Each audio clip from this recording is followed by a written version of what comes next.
ہے، جس طرح سے ان کو لایا جا رہا ہے دہشت گردوں کی طرح عدالت میں، جس طرح سے ان کو لایا جا رہا ہے دہشت گردوں کی طرح کپڑا ڈال کے منہ پہ عدالت میں، اس کی سخت مذمت کی ہے چیئرمین صاحب نے. اور آج انہوں نے سارے جو میں نے ان کو بیان کیا ہے سارا نظارہ، اس کے اوپر ان کو بہت ہی افسوس ہوا ہے جس طرح کا رویہ فواد صاحب کے ساتھ پیش ہو رہا ہے.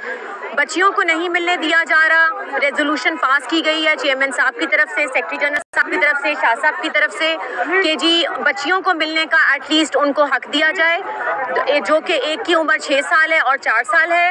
بچیوں کو جج صاحب نے کہا کہ ان کو بخشی خانے میں ملایا جائے، لیکن ان لوگوں کو نہیں ملانے دیا گیا. So we will be filing contempt in upper court also کہ فواد صاحب کو بچیوں سے کیوں نہیں ملوایا گیا.